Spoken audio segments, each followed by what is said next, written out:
everyone, Blair Bears all around the world, the planet, and intergalactically. We are back today with another episode of the Space Style Podcast with your host. It's me, bitch. Comedian, philosopher, grown adult, 100-year-old baby woman.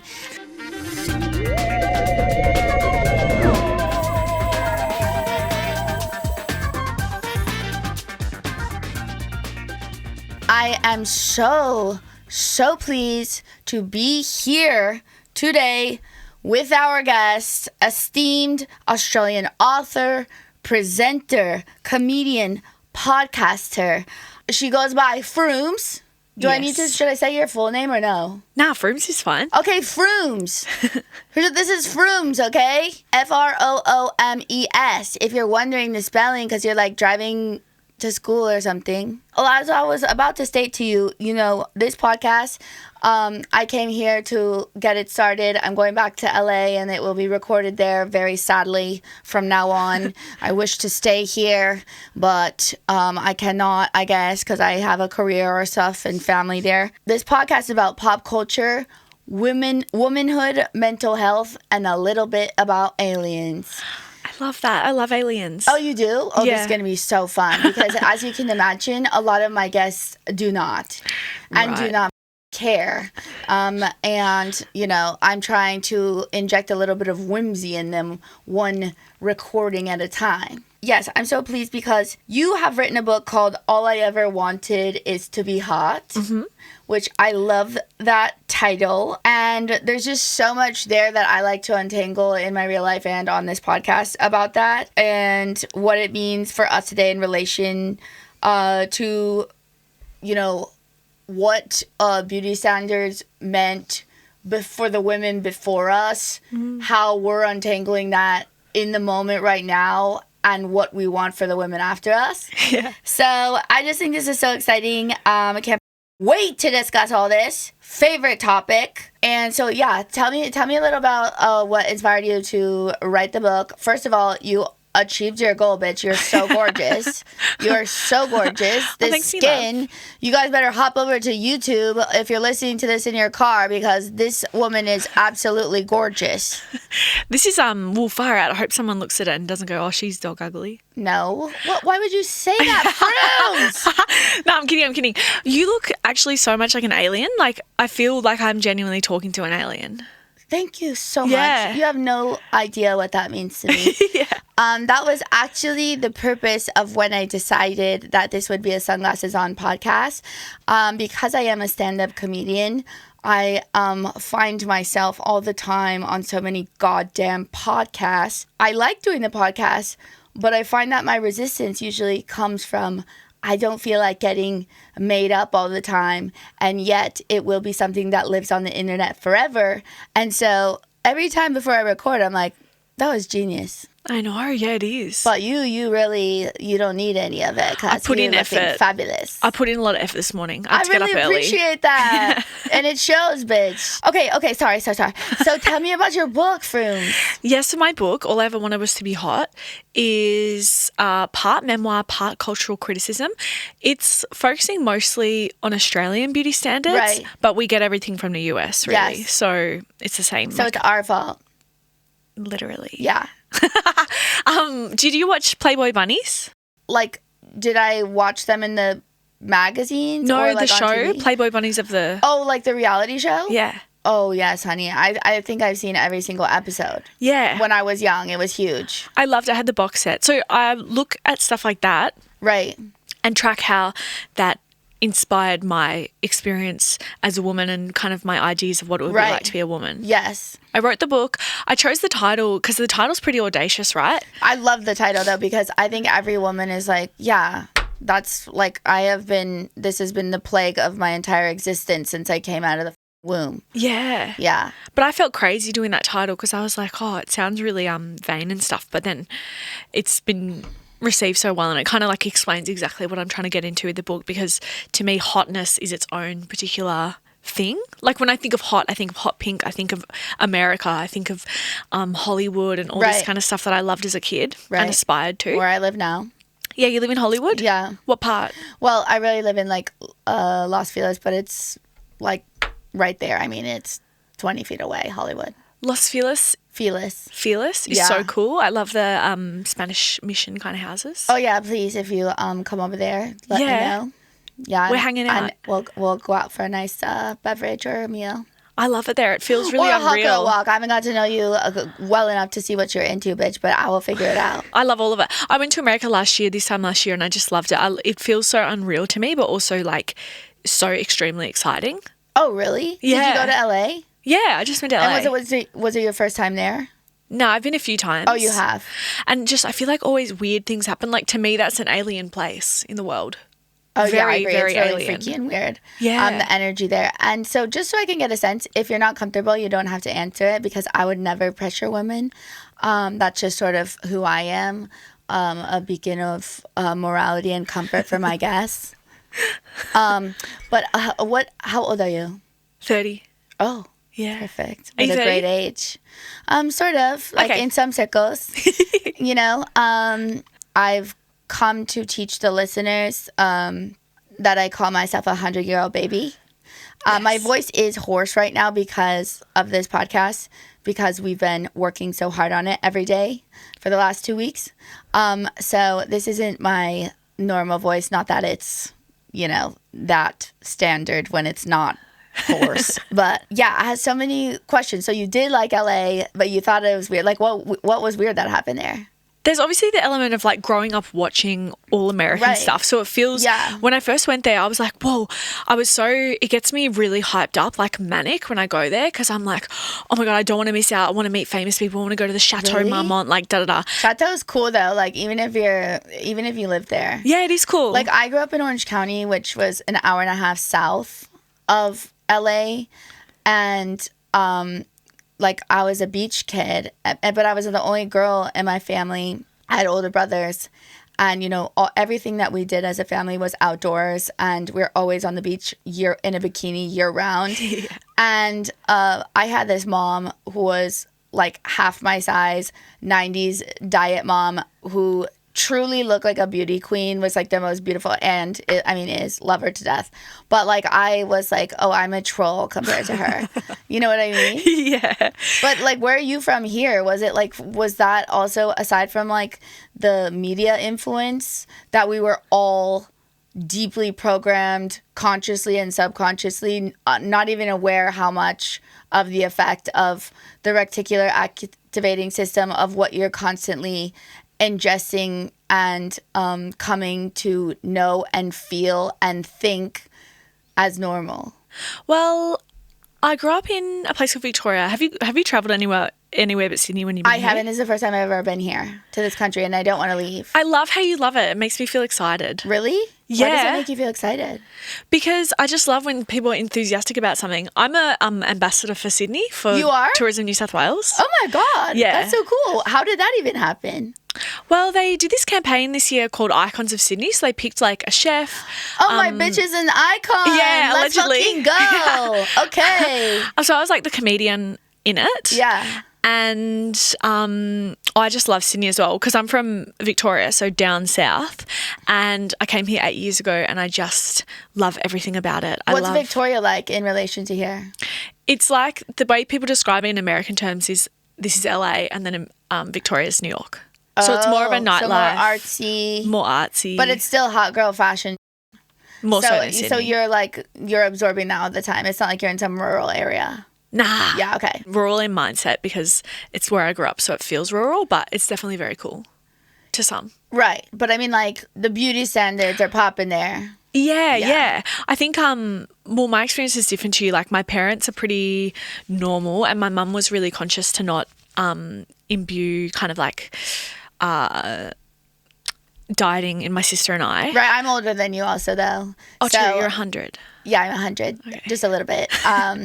But I do believe my mother's generation and Orange County as a whole, like especially during that time, like, and the 90s and the aughts, the early 2000s were famously like some of the worst for women ever. Like that was that whole heroin chic thin of like the Nicole Richie, the Paris Hilton, the Lindsay Lohan, like where everyone just they were like skin and bones. Yeah. Yeah, and I was like, oh, I was like an athlete, and what's so sad is I was never fat. I know, you look back and you're like, no, oh, but I was fat. like an athletic kid, and in Orange County, everyone just goes to the beach. That's your life there, and these little girls, we'd all be in our tiny ass bikinis, and it's like they were just so much skinnier than me. Not that I was big, I was just like a regular size. Yeah. And it was an obsession for me because I felt that being skinny or being pretty was what was reflected back to me as the most important thing there as currency. And without being aware of it, of course.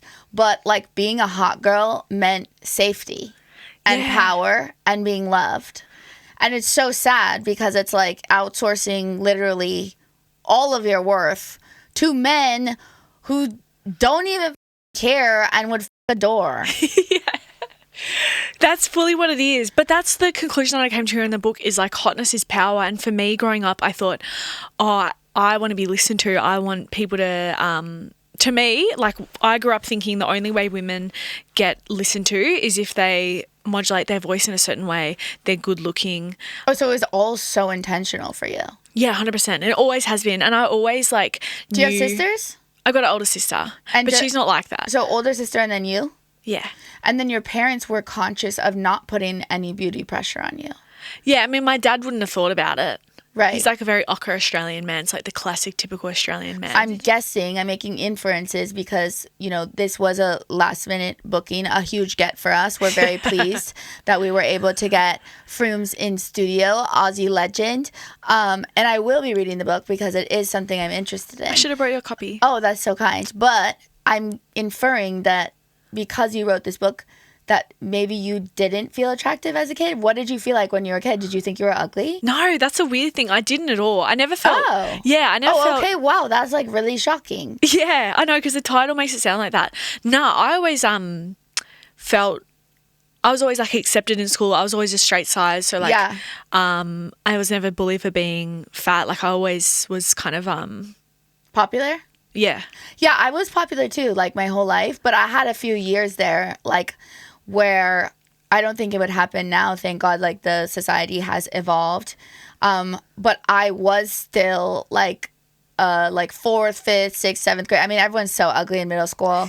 Everyone on earth except for like 2 kids. And then they peak and they get ugly like 5 years later, or like actually in high school sometimes even sooner, which is sad. But like I can't imagine having social media. What age did you get social media? Well, that's the thing as well. Like I had it from kind of year 7, and for me year 7 and 8, which is middle school, I'm pretty sure. Oh, you mean 7th grade? Yeah. You got social media in 7th grade? Yeah. People say now it's really bad because it is more ubiquitous. Like we had to log onto the computer to go on it. But right, same, things like MySpace, because MySpace was the top 8 thing. Like that was really, really... This is what I always say. It's like, it already was so sad and hard enough. And this is coming from a kid who was popular. Like, I look back, I was like, okay, I was like not my cutest, but I had like a pretty easy time compared to most middle school kids. And it was still so hard because I'm like such a deeply sensitive person. And I had this like gorgeous mom and stuff. But I can't imagine visually seeing how people see you and rate you quantified on your screen every day at that age, what that has to do to your mind. Yeah, it can't be good. But I mean, like my kind of take in the book is that it's not worse now.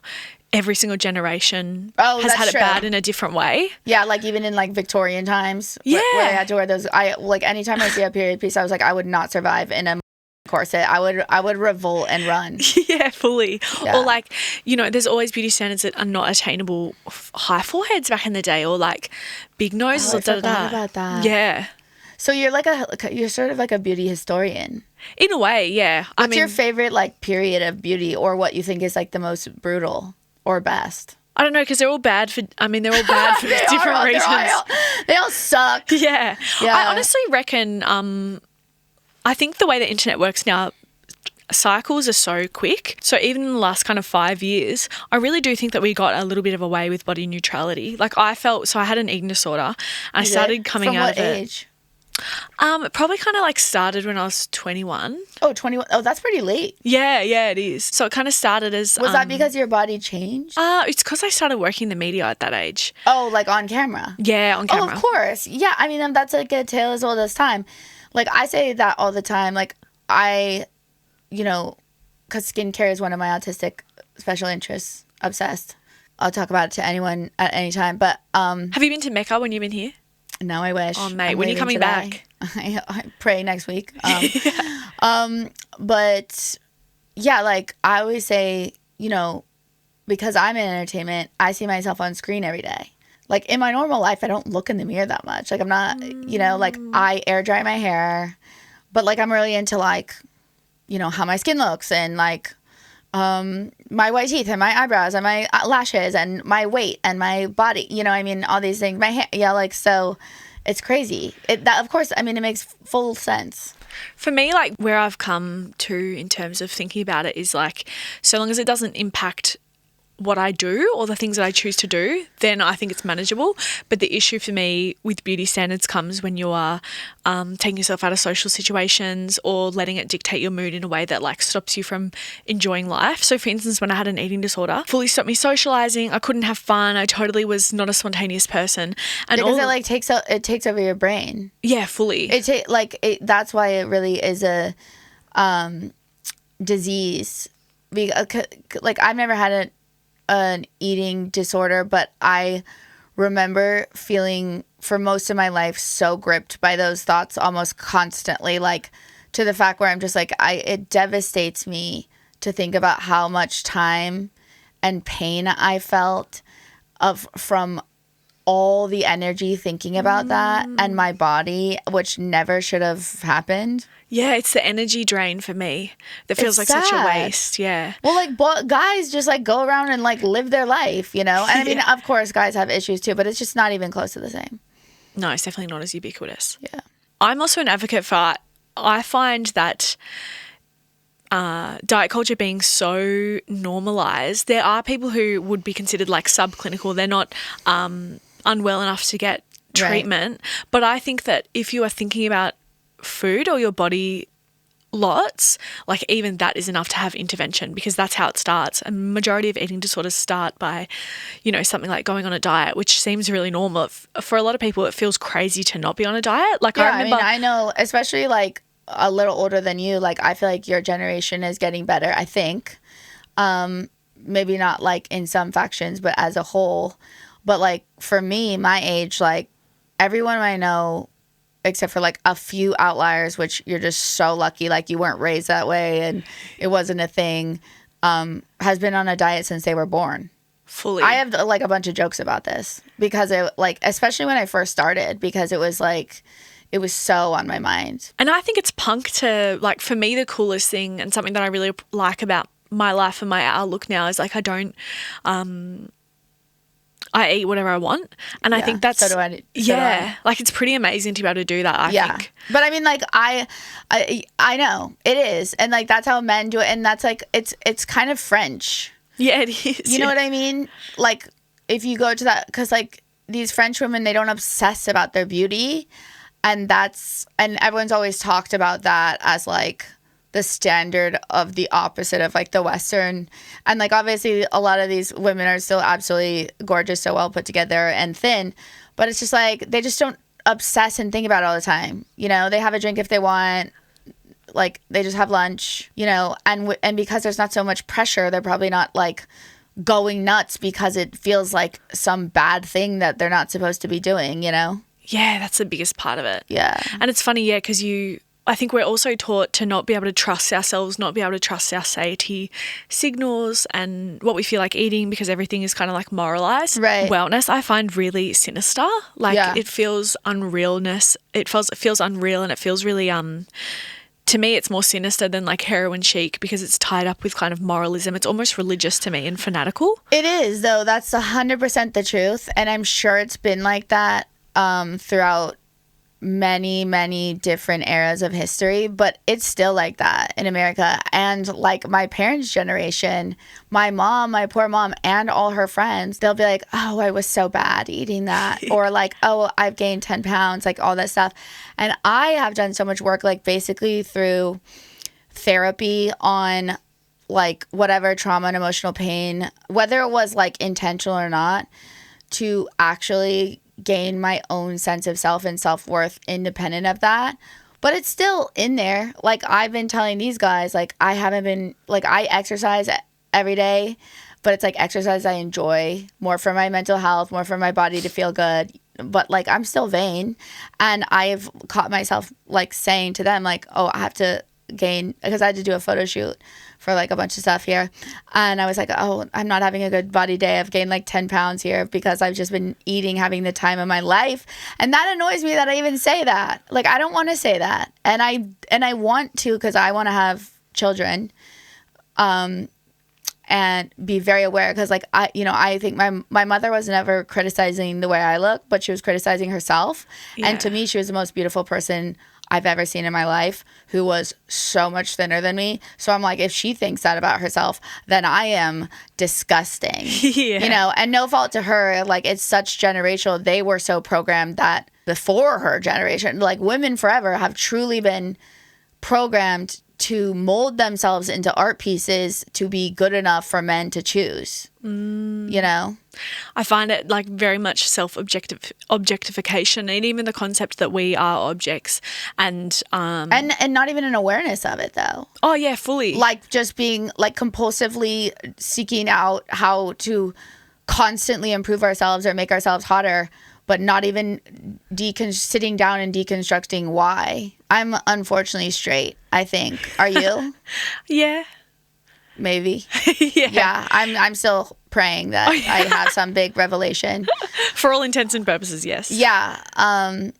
But like I'm so jealous of like lesbian couples, because I just think they look so cool. And I mean, I don't know what the talking about. I've never been in a lesbian couple, but like a lot of them look so cool and alternative. Like it just feels like it's not based on that, as much. Yeah, for sure. I wonder if that's going to change. I'm not sure. Yeah, who knows? I mean, I'm sure it is for some people, but just visually, it looks like, people look all different ways in like lesbian couples. It's not as like cookie cutter of what it feels like to be in a heteronormative couple. Are you single? Yeah. Me too. You are? Yeah. Are you hitting on me? Yeah, heavy on the, are you straight? Yeah. Sadly, I have to leave in a few hours. How was your experience with men been, with dating? I mean, obviously you're gorgeous. I'm sure it's like super easy. I kind of like in my early years dated people that were always a lot older. I liked the idea of being chosen. And so that was kind of like... But were you aware of that? Nah, not fully. Like yes. Still a little bit. Like I feel like I've always been pretty self-aware of these like little neuroses. But I just was like, I'm not attracted to guys my age. I had that too. And yeah. I think that's so many women, specifically in your early 20s, has that experience of dating like an older guy, like usually in their 30s. It's so attractive as like it's so exciting because it really does feel like you're such an exception. You're so exceptional that this older man is choosing a woman without any life experience to dazzle in the most simple ways without a developed prefrontal cortex. Man, it's so crazy. It's like a morning when you kind of realize, oh yeah, that's kind of what was happening. But funnily enough, I bumped into my ex randomly earlier a few months ago, who I hadn't seen in 10 years. But we dated, we lived together, and he was a lot older than me. When you were young? Yeah, I was 19, and he was in his 30s. I don't like that. See, it's funny because at the time... No, at the time it's great. It's like incredible. But like my parents, everything liked him. Like it was a full relationship. Oh, right. Culture has changed too. Well, yeah, totally. Yeah. But for the next 10 years, I was kind of like, yeah, that was like really that happened. And then I met him again and I was like, Actually, no, like it was funny because I was like, no, I actually really like him as a person. And I lied to him about how old I was and stuff like that. Right. Like I Okay, so catfished it wasn't, right. Okay. Until how old did you tell him you were? Well, we just never got into it. And I like take the peas off my car and stuff. You never got into it when you lived with him? How long were you together? No, there was probably like the first 6 months of us talking. That's still gnarly. How old did you tell him you were? Well, we just never discussed it, so I just kind of would pretend. He never asked? Well, again, we didn't talk about it. But he never asked you a question? Because, that's another epidemic going on. Yeah, true. Men aren't asking women questions on dates. Like, I have my girlfriends go on dates, and they're like, yeah, he didn't ask me one question. It's a thing. But then I've gone on dates where they ask a lot of questions, and I hate my answers. Like, I start getting really sick of myself, so I'm, like, that used to that. You're, like, really self-reviewing all the time. Well, not even that, but like my Riz, I'll like download a date to my mates and be like, this is what happened. They're like, why the are you, like, sometimes I'm a little too open. Like the Riz isn't really there. But you're a woman. You didn't need Riz. You just need to exist. They're lucky to even share air with us. That's true. That's the approach you need, hey? Yeah. But no, I didn't say how old I was, but saw him recently a few months ago. We sat down, randomly saw each other at like 2 a.m. at this club in Sydney. And I was like, oh my God, when this man in his late 40s is at the club at 2 a.m.? No, there's a reason. All right, I pray there was a reason. It was healing for me because I was like, no, it wasn't. I think that there is a nuance to it. And I was like, wow. For a few years after we dated, I was like, I cannot believe you dated me, da da da. But we were sitting down. You told him that? Yeah. Okay. I was so upfront about everything. I had that too. Was it like around the 2016 like Me Too era when you like got really pissed about it? Yeah. It was because like that was same with me and like every other girl I knew because it was like we had subconsciously been thinking a lot of this stuff and felt pain, but not had specific words to it. Where that became such an uprising that like that was like the first reckoning for men and like actually culture as a whole to look at, what is safe and appropriate for women and women's like development and hearts and like workplaces and, cultural norms for differences between men and past like predatory habits and behaviors that have been going on since the beginning of time. Yeah, I think it was important. But it was definitely, I started filtering absolutely everything through that lens. That's funny that it was at that time. Like every girl I know was like the same thing. They're like, when they realized, like, had that moment of been like, oh my God, that guy was way too old. Like the fact that guy got to like date me and share a bed with me when I couldn't even drink makes me sick. I know, it's a bit like that. Yeah, it sucks. So I'm a stand-up and I've opened for like a lot of older guys and stand-up male comedians. It's like rock stars. Like these girls just throw themselves at them, and it's like it's not like they're like seeking these girls out, but a lot of times they're really young and they're really passionate fans and. Like, they always say, but, like, if it was consensual, don't they take any responsibility? I'm like, yeah, at the time, it was consensual, and that was really exciting and cool for them. But then, just so you know, because they're, like, asking me what's wrong with it, I'm like, well, it's just one of those things. It's, like, a rite of passage for women. Like, once you get older and smarter, and you understand men, and you have experience, and you're the age of the men that were dating you when they're 10, 12 years older than you, you're like, I see a 19-year-old and they're a kid. They look like a child. I know, but now that I'm... Oh, no, see, I'm not... No. Like, it's funny because I thought that now I am approaching the age that he was. Right. And I don't want to say that I can see why. But, like, I'm definitely... I don't want to grow up. So I'm like, I can see how that's attractive in terms of, like... I'm not saying it's right. No, I'm also not saying you can see why it's attractive, of course. Yeah. Well, of course, like...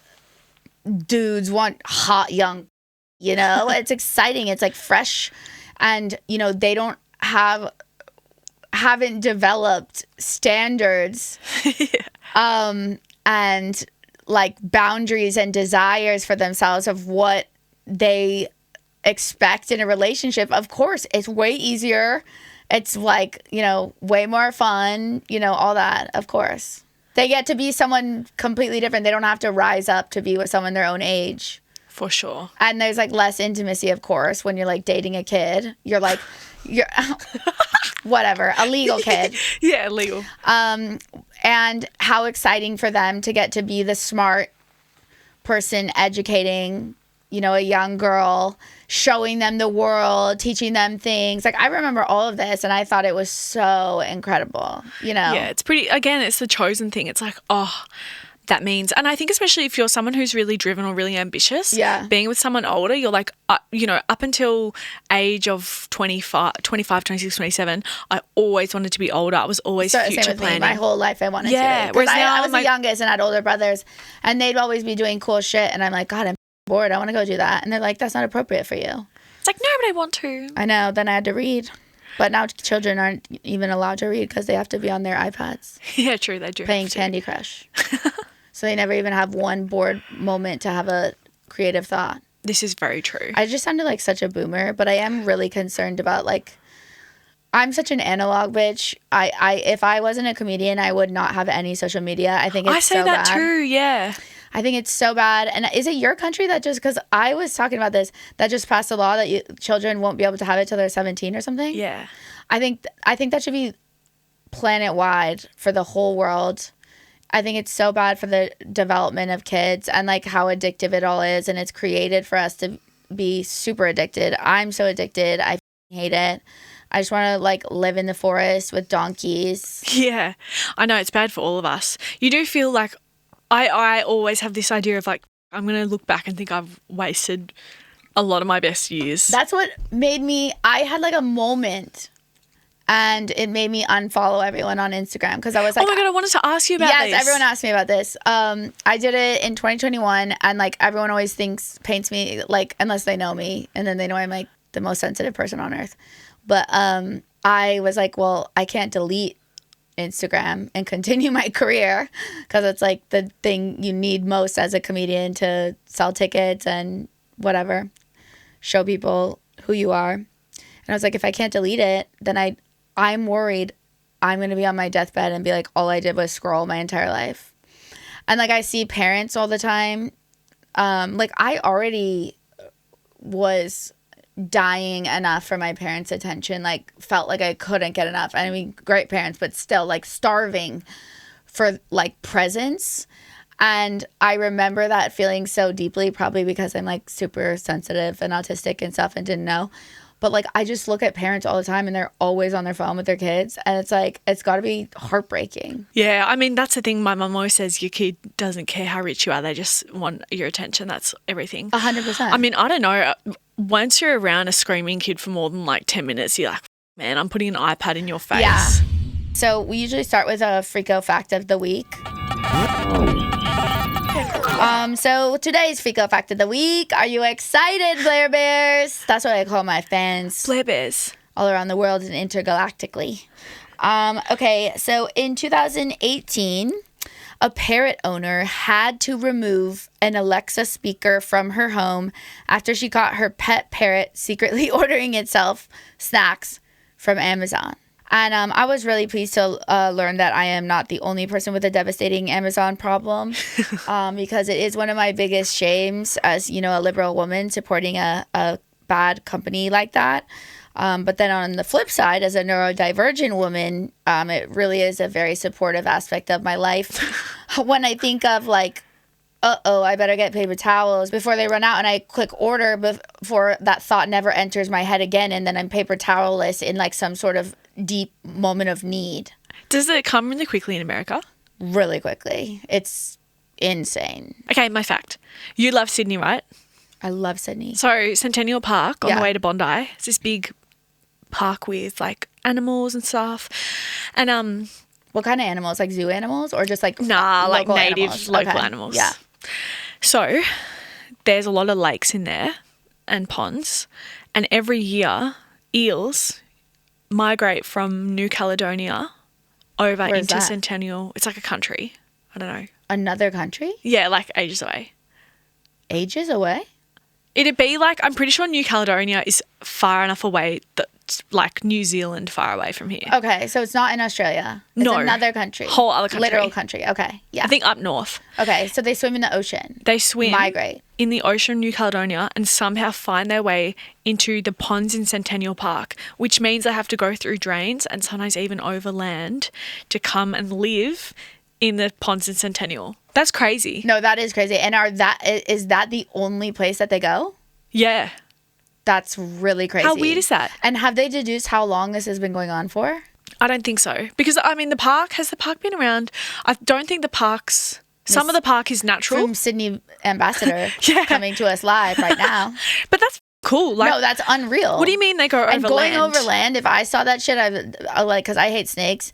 And I can't say even that I'm a big fan of eels because, like, I come from a big diving family. Oh. And so, like, I'm always afraid when they're going to dive for lobster because they, like, put their gloved hands in the holes because that's where the lobsters are. And then once in a while they'll be like, oh my God, there was a scary ass giant eel's teeth came out. And eels to me are sinister, and they're sinister in The Little Mermaid too, and in movies they're portrayed that way, especially in animated movies. They really don't sit right with me in the same way slugs don't. There's something about them that really freaks me out. Really? But I do love eel in sushi. Yeah, I like it too. But I can't think about the fact that it's an eel. The eel sauce is really good. That's sticky. Yeah, yum. I like it. Wait, so I wonder when this was discovered then, that they were like migrating from another country into this random park's pond. Yeah. That's so crazy. I need to look into it more. I have to look into it as well immediately upon conclusion of this podcast recording, because I need to know, there's so many things I need to know about that, and how they're sustaining themselves, what's so great about that one pond, what kind of eel it is, how they're going on the land. Salt water, fresh water. Fresh water. That is really nuts. Really good freako fact of the week. My complaint for today is that I have to leave Australia today, and I am very not happy about it. I'm very upset. I love this country so much. Everyone told me I would, and they were right for once in their lives. What is it about it? Well, first I landed, and my nervous system, I've said this every single podcast, so sorry to the Blair Bears out there who have had to hear your geriatric 100-year-old baby repeat a few things here and there. But I am mystified by the fact that I could immediately feel safe the second I landed. Like, my nervous system immediately calmed. And then the other complaint is that my voice is half gone because I've been yapping so much every single day. All you ever wanted to be hot, what did that entail? What did that look like? Like, what did you start doing to be hot? When did it start? What was like the process of becoming hot? Like, what did you do? Or was it just a mindset, or what happened? So when I was 11, I decided I need a nose job. When you were 11? Yeah, because I saw this photo of my nose on the side on, and it was like enormous to me. So it was just a photo, no one said anything to you? Oh, and then I had a hairdresser be like, are you W word? Because you got a big nose. And I'm not. So when you were 11? Yikes. Yeah, I was getting my hair done. So again, I was like 11, decided I need a nose job from seeing my nose side on, and also the W comment. You have a beautiful nose. I got a nose spot job when I was 17. Oh, really? Your parents were supportive? Well, I don't know if supportive is the right word, but they paid for it and stuff. Oh, but they were like, okay, if this is really important to you. Yeah. I knew a bunch of girls, actually, who did it in Orange County because, you know, Orange County is a plastic surgery mecca. Yeah. And so that's, like, really deep in my consciousness as well. Like, I saw so many women getting, like, shit facelifts and fake tits and all this stuff constantly growing up. It was like everywhere. It was like a status symbol almost, like in the 90s and 2000s. I don't know, it probably still is, but it's just like the work is better now. It's like executed better. But I knew multiple girls who got a nose job between 8th and 9th grade because it was like they wanted to get it before they went into high school when your nose isn't even done growing yet. What? Yeah. That's like Bella Hadid vibes. It is. It's because they wanted it to like to start with that, to not have people know about it. So that's why they did it. Yeah. That's crazy. I thought I was young. I mean, I didn't know many other people getting it done when they were my age, but I did that. And then a few years later, I got a breast augmentation. Oh, you did? When I was 19, because my boobs were different sizes. I mean, they still are. It didn't really work. Really? Oh my God. It's so funny because when I was growing up in Orange County, and again, we were always in bikinis. And whenever a lot of girls in high school got them in high school. Far out. So you guys are just built different. No, I mean, that was the time. I don't know if that's still happening. It was like really toxic. like for young girls. And now, you know, the way I feel about plastic surgery now is like, if you want to have that, more power to you, because whatever makes you feel good, because you are a victim of the programming. So there's no judgment. I don't judge anyone ever. I think it's so sad and unfortunate that like we all from the womb are like, what can we change about ourselves to be better than what we are, you know, and constantly thinking about it, myself included. But at that time, since I was around all the guys, and they'd always be like, that's crazy. Like, no, don't, like, girl, like, don't get fake boobs, whatever. Even though they, like, love the girls with the fake boobs. That's what they always say. And, you know, as a woman on the internet, that these men hilariously comment, like, you look so much better without makeup or some. I'm like, why are you writing that on my shit? Like, why would you think that I care? And then at the same time, their whole following list is like porn stars, and it's like, you don't even know what you're talking about, so shut up. You know? Madonna whole complex is so real. It's so real, and their like lack of complex introspection about the whole thing is wild. Like, they have the audacity to tell women constantly that they prefer natural beauty, and they don't even know half the girls they're calling natural have so much shit done. And then they criticize the girls with like open plastic surgery, yet want to fuck all of them. And you know, I mean, they're like, it's ridiculous. That's why we shouldn't base anything off of their opinions. For sure. I mean, they should not be the gatekeepers of us. Yeah. If you've never had to think about something, it does take a level of introspection to actually have the drive to try and understand it. But yeah, I got that done, and then I got another. How was that? So tell me, like, how was that? Like, were you happy after? Were you happy you did it? Yeah, at the time. So it was like, yeah, oh, but not anymore. Well, then again, it's like the dating older people thing. You kind of like reflect on it and think, oh, that is sad that I had to get that. For me, with the plastic surgery stuff, I regret the stuff that I have to maintain, like a breast augmentation. I'll have to like either get them out or get new ones and have a breast reconstruction. It's like $20,000. There's all this stuff that I didn't, you know, in my mind when I was super expensive and like when I was 19, I was like, oh yeah, by the time I'm 30, I'm gonna like have like multiple holiday houses, have a husband who wears Ralph Lauren, and I'm like, oh, okay. Yeah, and then we find out how much just Botox costs. Yeah, I know. It's and insane. that even pisses me off, because I get that, but then I'm like, oh, I hate that I have to pay like $500 and guys don't even have to think about it. No, that's something that I really, really upsets me. Like, when I think about it, and I talk about it with my girlfriends all the time, all my guy friends always think like I'm so natural looking because I don't wear a lot of makeup. I have like, you know, kind of a round face. I'm whatever. But it's like, we spend thousands of dollars, and not exaggerating, a year. Like, and that's so much disposable income that, one, they have no idea about. Two, we're like oddly concealing from them as if it's like our little secret. And three, it's like a major, massive, massive expense that they will never know anything about. And sadly, I think that a way to change it is having role models that don't do it. But am I willing to be that role model? I'm not sure right now. I know. I think about this all the time. I was just discussing, I did this episode about like all the women I'm obsessed with, and I had just finished watching The Diplomat. And I was like, oh, Carrie Russell like noticeably doesn't get Botox or do anything to her face. And what I was saying was like, she still looks gorgeous. She's like such an incredible actress. Like, she has had such a long, incredible career, longevity and everything. But like, because our eyes are so adjusted to every single woman having a completely smooth face, it was very noticeable that she was the what. I was like, wow, like, you know, and she still looked great. She did. But I was like, I was like, God, she looks so fucking cool to be able to just do that and be herself. And that's sad that that's such a big deal and such an exception. And it's the same way for me. I'm like, I would love to be that example, but that's just not me, honey. I'm vain as hell. Yeah. And like, I was raised that way. Like, that Orange County is so deep inside me. Like, I tell my friends, like, now that I'm older and I'm wanting to have kids, like, I would love to get a boob job after having kids, but I won't, because I'm afraid of breast implant illness. Yeah. So it seems like a lot of people are getting explants. But that's like the one thing really keeping me from it. anything that you have to upkeep, I kind of have a bit of not an issue with, but it's definitely like I regret in some ways. But then also you kind of can't put a price on, even though I really didn't need it.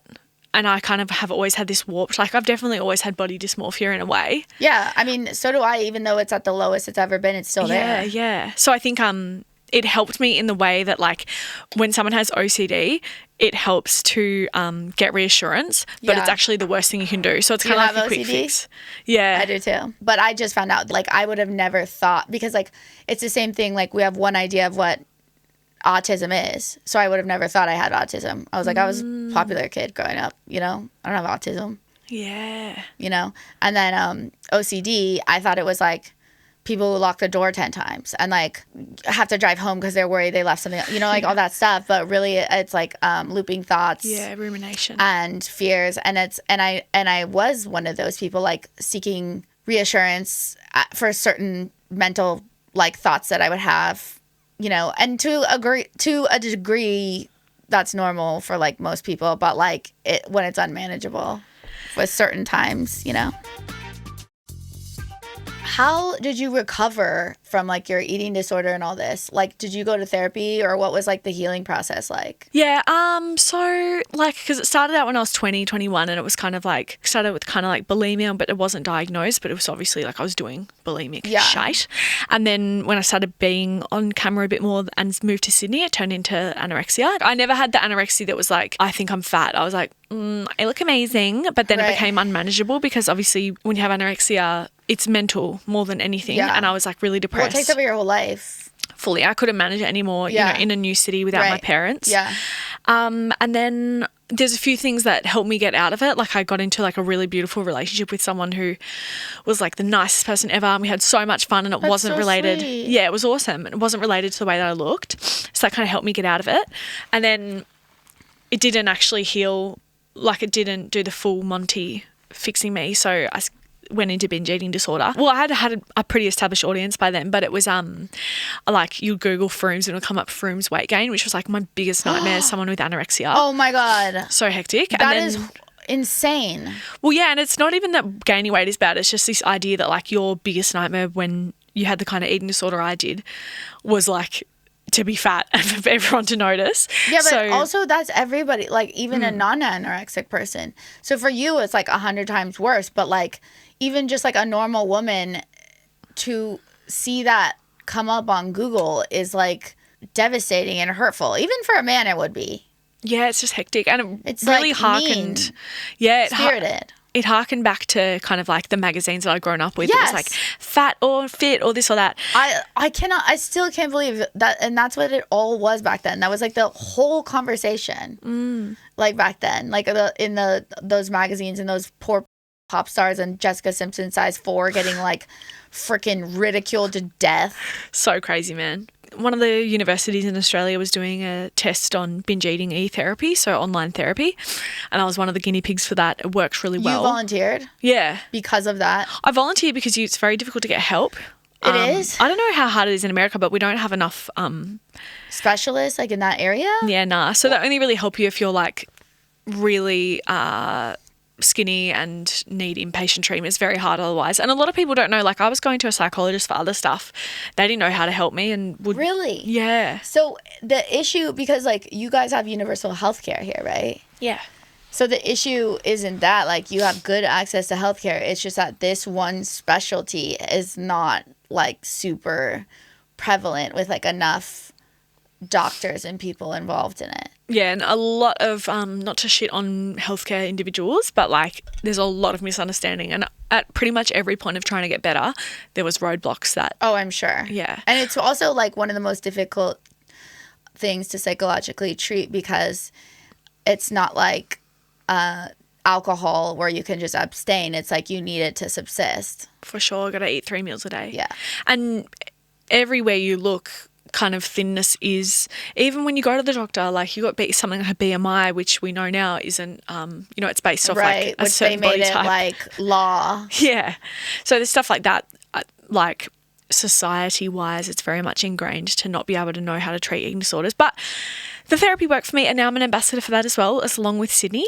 Oh my God, bitch. You are like a walking ambassadorship. Major ambassador. That's awesome. That's good for me. So through that study, you felt that that was a major contributor to your recovery, and then you were like able to ease back into normal life, and like I'm sure it was still a process. Well, yeah, and with my book, I wanted to show that full recovery is possible, because a lot of the stuff that I read when I was unwell, like I'd read a lot of literature and a lot of like blog posts and studies about anorexia because I was trying to understand it. This was an inpatient thing? No, I was never an inpatient, but I would read a lot when I was unwell because like I didn't socialize that much, so I had all this time to like deep dive into eating disorders. That's like me, not with eating disorder, but like I have a trauma therapist now, but she's like, in the beginning she'd be like, oh, have you read this book? I'm like, I've read every book, and I'm like, I have literally been studying psychology for 20 years. Like I probably have like 5 degrees, you know, trying to heal myself, not knowing I was autistic. And that's also like another behavioral aspect of autism is like compulsive researching, you know, which is not a bad thing to have a compulsion for. You know, it's bad in my case because it would just exacerbate. For me, I think like the focus. Yeah. And it's important when you have an eating disorder and you want to recover. It's important to find focus. I think you need something to overtake the obsession of eating and your body. And I needed that. For me, what helped was like social relationships. Oh, that's really good. So yeah, and now I'm better. But I mean, that's amazing because like I know and that you're out talking about that like showing and being an example of someone who has recovered, because like I know for a lot of people it's like a lifelong thing, you know. They don't get help. Yeah, I feel really passionate about that. Like I'm dying to have a daughter because I would love to like be able to raise a daughter without all that pain and obsession. Not like I could protect her from everything, but just like to put the focus on other things. Like I can't imagine what that would be like to have a girl. And obviously like every girl naturally wants to be pretty. It's like a normal human desire because on some level it equates, whether conscious or not, to connection. But like I can't imagine what it would be like to be like a little girl with so much more free brain space that I spent like my whole life obsessing and putting myself down and literally hating my body. And I was like a hardcore athlete and able to do such amazing stuff. Got to go to college like because of like my athletic abilities. What kind of sport? I played volleyball at UCLA. Oh, cool. Wow. And yeah, and like I mean very, very like high level stuff, and like still hated my body, thought I was like too athletic looking because that wasn't cute back then. Now it is cute, like Serena Williams, stuff like that.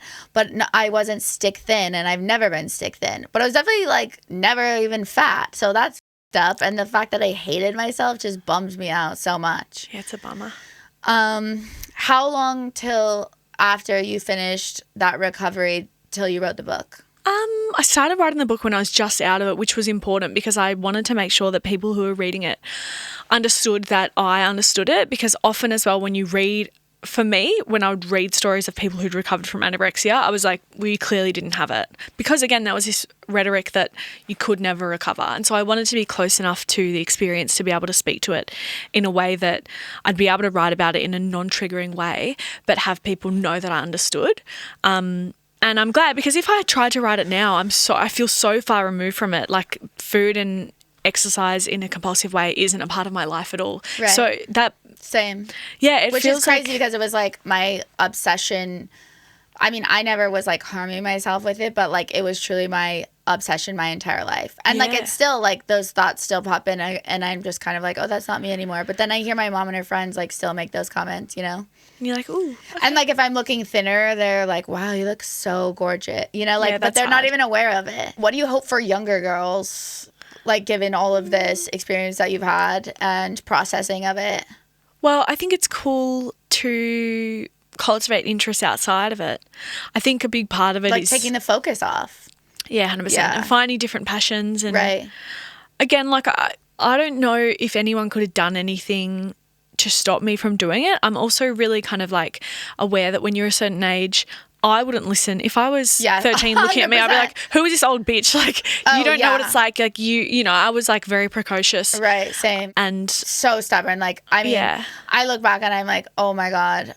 Thank God I didn't have social media back then. All the dumb shit and choices and thoughts that I had. Yeah. You know? So I think like a way is to lead by example in the sense of have passions that are not hinging on the way you look or. Right. I think it is definitely related to, like things like OCD or, this need for control. It was not in a way of like, I don't think that eating disorders are always about control. For me, it didn't feel like that. I think like the biggest privilege in life is to have a passion. And That's so beautiful. Well, yeah. And I have a passion for like performing or writing and doing all this stuff. And I'm really grateful for that. And I think it's a shame that this kind of industry looking a certain way definitely like opens doors. But for me, wanting to look a certain way, I know in my little like child self that's inside me, it was always just to find a way to be listened to and find a way for people, men in society, to 100%. listen to me. Be like, to be seen and accepted 100%. Yeah. That's exactly me, and I think probably every other human being alive. It's like an entryway to people being curious or wanting to engage with you. Pretty privilege, as you will. It's so funny when people will like, I'm sure this happens to you, but if like someone will write that on my video, like if I make a joke or something and they'll be like, pretty privilege, and I'm like, oh, well, you should have seen while I was ugly, bitch. Okay, if you think it was always like this, and then what? I probably got like a few more years before they put me in a camp for being fucking old or something. God, you just can't win. I love talking about this because it was like such an effect on my life. Like, and I just think it devastates me to think that was literally like 90% of my thoughts and fears, and me trying to like look better than I thought I did to like be acceptable or have any worth to anyone. Not that I was like aware of that's what it was, but that was what it was. It's so sad, but that's why there is relief if you're watching this to getting older, because you stop giving a what anyone thinks about you. Okay, so how do you feel about aliens? This is we are nearing towards the end. I could talk to you forever, but we have to go in a few. Okay, aliens. Me and my best friend have, for me, like the best humor. We call it alien. So whenever I'm creating something, I want it to be alien. I want it to be unique. Yeah. An alien is the way we call it. Like, we love little green Martians. I love the iconography of aliens and what they represent. Okay, so you love aliens, but like, do you think they're real? I'm not sure. Yeah, I'm not sure either. Yeah, I just like the green ones. Yeah, well, I don't even think I've ever even seen a green one, but like, I think they're benevolent since there's been like evidence of them, I don't know, hidden, like them popping in and out over like the years, whatever, because I'm like, oh, they would have blown our asses up already. I think they just kind of like hover around to make sure we don't blow ourselves up. Yeah, they're chilling. I have an alien tattoo. Idealist. You do? Yeah. Where? It's my only tattoo. It's just on my ass crack. I like that you say tattoo. Tattoo. Yeah. Oh my God. It's on your ass crack? Whenever I said like tattoo. On the crack? Just above the crack. Is it just a head, like going into the crack? Yeah. Why did I know aesthetically what it looked like? Yeah, you know the exact one. That's crazy because I was like, well, how would that work? Where would the arms go? But I used to love like sending TikToks to my brother, and he would always like indulge me, and we'd have fun conversations about it, and I miss him so much. And so that alien part is just like a little bit of whimsy that I get to touch on every week and makes me think of him. Oh, I love that. Okay, so we end with galactic gossip, where I bring up an alien fact. Galactic gossip. Here it is. Astronomers have discovered a planet larger than Earth that appears to be entirely covered in water. No continents, no mountains, just an endless global ocean, total ocean, known as TOI-1452b. Sinister. Yeah. Code name. This water world orbits 2 stars in the Draco constellation. Never heard of the Draco constellation. Sounds real Slytherin. Scientists believe its deep oceans could stretch for thousands of miles, making it one of the most promising places for alien life. Cool. Yeah, Water so aliens. We'll see what happens. Would you go to space? I wouldn't, no. Yeah, neither would I. Maybe in another life, not this one. I'm a little tired in this one. Yeah, I got enough. I've been through enough. But tell everyone where they can find you, any projects that they can look forward to, or anything you want to promote, your book. Yeah, my book. Well, it's not available anywhere but Australia, but you can get on Audible. Okay, so you great. can listen to it. Audible's really or big ebook, in the US. Amazon. Yeah. And my name's Froomes with 3 O's on Instagram. That's where I post every day. Okay. And that's my Every life. day, bitch, while she's working hard. Yeah. Couldn't be me. Stories. I love it. Love that. Okay, so follow Froomes, buy her book on Audible or on Amazon. Thank you so much for stopping by Outer Space. Thank you, Blair, Alien Queen. Yeah, it was so nice to meet you, and I can't believe I have to leave your country. I know. So thank you to all the Blair Bears for listening. We appreciate you so much for helping us get this show off the ground. I'm so passionate about it. I'm having such a great time. You will be having American guests from now on. This was the last Aussie recording for a while. But to you out there, if you'd like to support the show, which I think you do because you're all beautiful people if you're listening to this, like, subscribe, write a review, only a good review, none of your shitty reviews if you're a bad guy. Share a video, share a clip, share the YouTube. Tell us how you feel. Tell us something nice. Instagram us, follow us. TikTok us or whatever, bitch. Okay? Support. Also, follow me at BlairSocci, BlairSocci on all platforms. Follow Spaced Out with Blair Socci on Instagram and TikTok for this podcast. And come see me on the road. My road dates are on the links and all of those platforms. Okay, love you so much. Bye, bitch.